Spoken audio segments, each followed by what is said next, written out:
let's talk about psychedelic exceptionalism. So one time I was with a group of friends and one of them was asking me about psychedelics. She had never tried them and was just curious, so I was just sharing with her my experiences and some advice. And I had another friend there and he was also experienced with psychedelics, and during our hangout he offered me meth. And I was just like, heck no.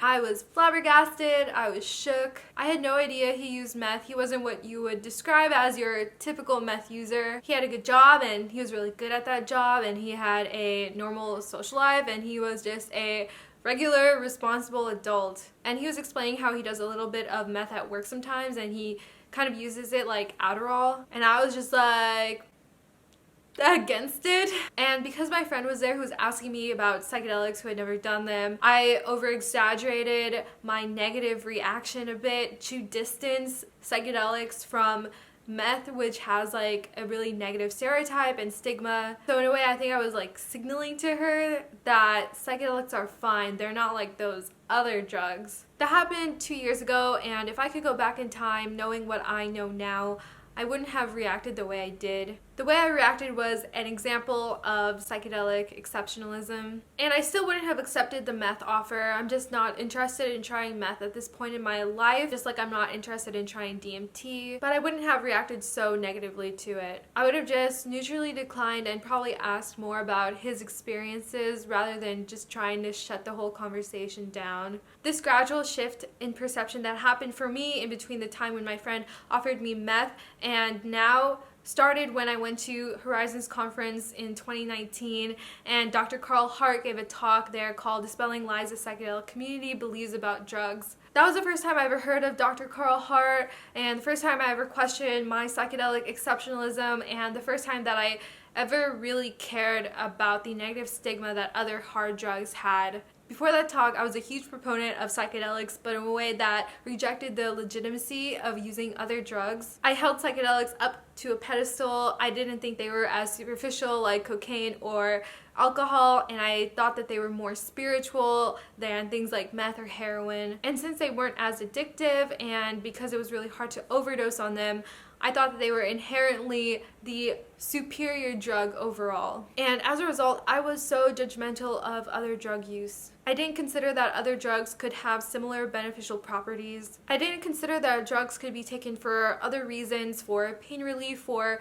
connecting with fellow humans, which can be hard sometimes on psychedelics, or just for pure recreational fun, which is a legitimate use in itself. I didn't consider how me further defining the line between good drugs and bad drugs could be harmful, could perpetuate the negative stigmas against other drugs and their users, and how that perpetuates the war on drugs that really actually affects certain drugs racially and socioeconomically. So Dr. Hart, I know from reading your book that you were reluctant to go to psychedelic specific events because you were kind of exasperated with the psychedelic exceptionalism in the psychedelic community, but if you're listening, I just wanted to really thank you for going to that conference, and I'm pretty sure my mind was not the only one changed there, and to continue speaking out loud in the psychedelic community, because I don't think that it gets talked about as much as it should. Let's be real here. There are a lot of arrests for psychedelics, and the people who mostly use them are white and upper middle class. The psychedelic community is over here trying to decrim and or legalize psychedelics, which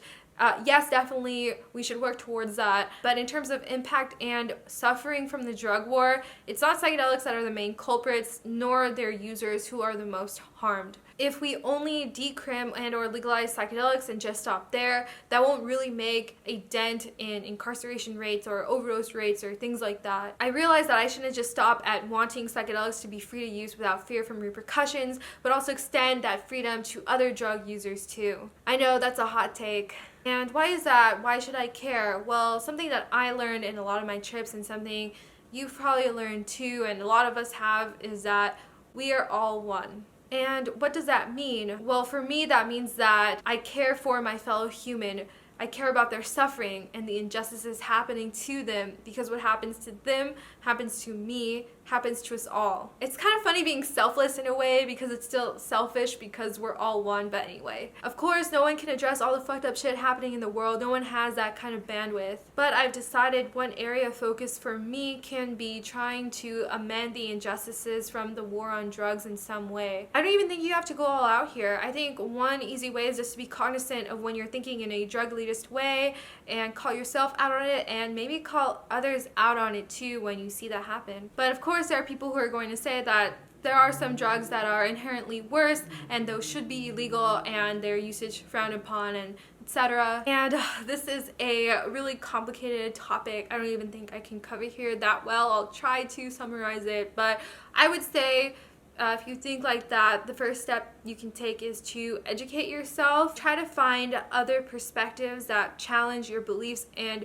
really make an effort to consider the other side. And then after that, if you still have the same beliefs, then at least you've done your research, and that's your informed opinion now. One resource that I'll say is Dr. Carl Hart's newest book called Drug Use for Grown-Ups, and also his Horizons talk, which I'll link in the description below, along with some other links that you started if you're interested. For myself, I do believe that drugs have different risk profiles, and that some drugs may be riskier than others, especially depending on what you define as risky. And where I've landed on this is, rather than an abstinence approach to be open about it, to educate people, I think a lot of the unfortunate shit that happens from these drugs is due to ignorance. Like, for instance, don't mix that shit with that shit.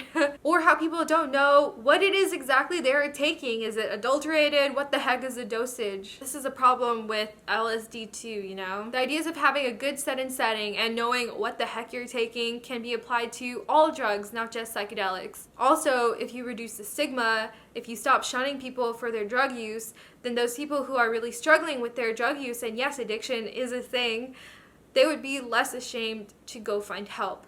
It wouldn't be like a flaw on their character or something, you know? Like, we view those people in the opioid crisis, right, as good people who just need help, whereas with the crack epidemic, they were bad people, and they got where they're at because they made poor judgments, and they deserve it because they're criminals. Why don't we see them as good people too who need help? Also, we need to consider that it's not just the drug's fault. There could be other reasons too, like people losing their job, mental illnesses, or trauma. But you know, it's way easier to just blame the drug and be like, well, if we eliminate all the drugs, then we will eliminate all these problems, because it's way easier to do that, or to say that, rather than solve the problem at its root. People are going to use drugs whether you try to stop them or not. So to me anyway, it's better to be like, well, this is how you use it safely, and this is what drug you have and what dosage it's at, so you don't have some adulterated shit in there that could easily make you overdose, or you know not to use like dirty needles, or you have access to clean needles, or just like not throwing you in jail,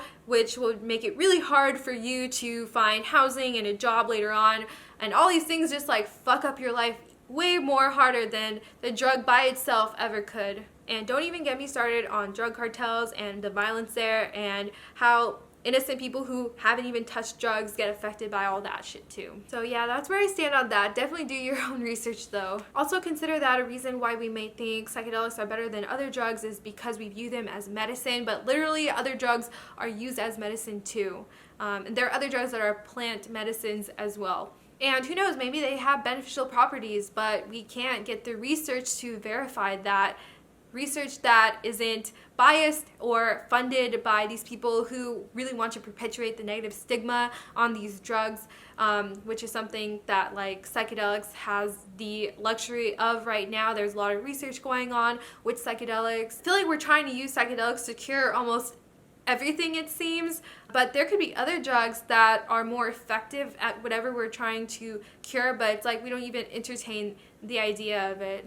So there are two sides to this right now, and it's hard to say who's right. One side says that we need to decrim and or legalize psychedelics first, like we did with weed. Then this will help pave the way for other drugs, because we'll realize that our negative stereotypes that we had with other drugs are wrong, just like the negative stereotypes that we had with psychedelics were wrong. Then you have the other side that's saying, well, if you decrim or legalize psychedelics first, it's going to be a lot harder to be like, now let's decrim or legalize meth and heroin and all the other hard drugs, rather than if you just said let's decrim or legalize all drugs in the first place, which will make it take longer for those, especially negatively stigma drugs. I'm not really sure what's right, but I am scared the latter could happen. But if you can, make sure you vote so it doesn't. I still find myself falling into that drug elitist way of thinking sometimes, like my drugs are better than your drugs, but I try to catch myself